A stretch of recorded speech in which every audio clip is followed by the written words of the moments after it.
Bonjour à tous, c'est Lothar Killer qui vous parle donc pour un nouveau commentaire d'épisode de la série animée Lego Ninjago, saison 11, épisode 11, Never Trust a Human, ou en français, ne jamais faire confiance à un humain. Donc là encore, traduction littérale de ma part du titre anglais, vu qu'on n'a pas encore le titre français au moment où j'enregistre cette vidéo.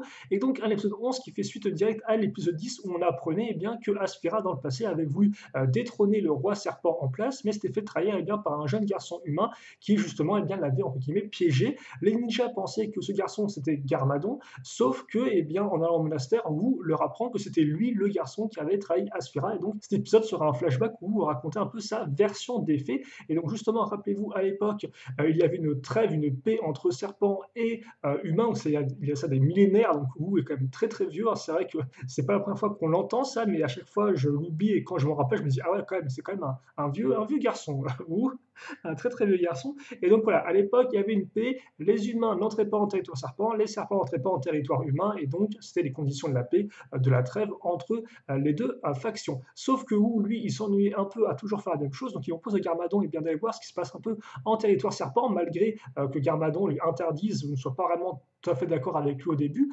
Ce qui d'ailleurs est assez intéressant quand on sait que maintenant, au temps du présent, c'est Wu qui est lui le plus prudent, le plus noble et tout. Or, avant, visiblement, les rôles étaient peut-être un peu inversés, et c'est peut-être justement l'expérience que va vivre Wu qui va le faire un peu changer de caractère, de comportement. Car en effet, nos deux garçons y vont et ne tardent pas à se faire choper par les gardes du roi, sont amenés devant lui, donc forcément le roi dit voilà, vous êtes des humains, vous êtes entrés en territoire serpent, donc vous avez un peu cassé la trêve, donc que faire de vous? Mais là, forcément, son assistant lui dit que c'est quand même les enfants du premier maître du Spinjitzu, donc autant dire que celui-là, il a un certain niveau de respect, quoi, vaut mieux pas trop s'attirer ses ennuis, et donc le roi décide juste d'emprisonner les petits jusqu'au lendemain, donc jusqu'au lendemain où il les libérera. Sauf que les deux garçons sont en prison, et là vient les voir une personne un peu étrange, c'est Asphira, donc qui était une apprentie sorcière à l'époque, donc toujours à apprendre un peu des sorts, et qui décide de faire un pacte avec eux. Elle leur propose de les laisser s'échapper si en échange ils lui apprennent le Spinjitzu, et donc elle leur demande de tenir promesse, ce que fait vous et ce que fait Garmadon, et donc elle les laisse s'échapper. Forcément, quand les deux garçons sont rentrés, Garmadon, lui, n'a aucune envie de tenir sa promesse, hein. Pour lui, c'est de l'histoire ancienne, et tant mieux si leur père n'en sait rien, ils n'en diront rien du tout, en tout cas. Sauf que Wu, lui, effectivement, il est rongé d'un sentiment de culpabilité, et donc le lendemain, il va retrouver Asphira et commence à lui apprendre justement le Spinjitzu.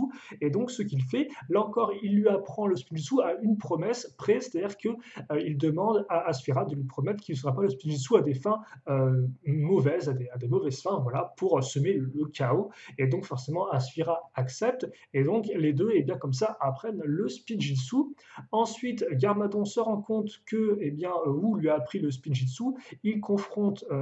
Garmadon confronte Wu, excusez-moi, et ce qui fait que les deux s'embrouillent par rapport à ça et ne se parlent plus. Quelques semaines passent, et là, Wu tombe sur des gens qui sont en train de partir, il leur demande ce qui se passe, et les personnes lui apprennent que le roi a été détrôné par justement Asphira, qui connaît le Spinjitzu, et que maintenant cette dernière commence à envahir des terres humaines. Et donc face à cette nouvelle, Wu décide de redemander l'aide à Garmadon, lui explique tout, et afin que les deux puissent arrêter Asphira, afin que la situation ne dégénère pas plus que ça. Et donc pour ce faire, ils vont mentir une seconde fois à leur père, en effet, car celui-ci leur avait demandé ce qui s'était passé le jour où ils avaient été emprisonnés par le roi serpent. Il leur a dit que c'était rien passé du tout. Et donc là, en fait, ce qu'ils vont faire, c'est qu'ils vont voler les parchemins sur lesquels travaillait son père, les parchemins du Spinjitzu interdit, justement, qui sont censés être bien trop puissants pour eux. Donc ils s'en emparent, et ils vont à la pyramide, où justement ils vont botter quelques fesses et faire face à Asphira qui est dans son trône. Et donc forcément, Asphira c'est son Spinjitzu, mais il ne peut rien face au Spinjitzu interdit de Wu. Et d'ailleurs, le combat est vraiment très cool. On sent vraiment l'impact des coups de Wu, qui est totalement Asphira. Elle ne peut juste rien faire par rapport à ça. Et donc, déjà, par rapport à Asphira, qui pensait que Wu lui avait tout enseigné. Et effectivement, ce n'est pas le cas. Il y a un Spinjitzu encore plus puissant qu'elle ne connaissait pas. Et donc, très rapidement, elle se remet à terre. Et là, elle s'incline, elle abandonne. Et ainsi, le roi, l'ancien roi, est remis sur le trône. Quant à Asphira, elle est emprisonnée pour avoir trahi son roi. Et justement, quand Wu décide de partir à la pyramide et passe à côté de la cellule de Asphira, Asphira lui demande de l'aider à s'échapper, comme ce qu'elle avait fait pour les deux frères en début d'épisode. Sauf que Wu, lui, n'en entend rien du tout, parce qu'elle lui avait promis qu'elle ne serait pas le sponsor des mauvaises fins, et c'est ce qu'elle a fait. Et donc, il ne veut plus rien entendre. Et donc, il la laisse là, et forcément, Asphira est folle furieuse. Elle est très en colère par rapport à Wu, qu'elle avait aidé auparavant, et là, qui ne fait pas de geste en retour par rapport à elle, même si honnêtement, elle l'a quand même un peu bien cherché. En tout cas, à ses yeux, Wu l'a trahi et c'est là d'où vient le nom de perfide imposteur. Voilà, imposteur parce qu'elle ne lui a pas appris tout le spinjitzu, même si là encore à l'époque où vous ne connaissez pas encore le spinjitzu interdit et ce que cela pouvait provoquer, hein, une hausse de force, mais aussi une certaine hausse de colère, donc une sorte un peu de, un pouvoir vraiment à utiliser avec de grandes précautions.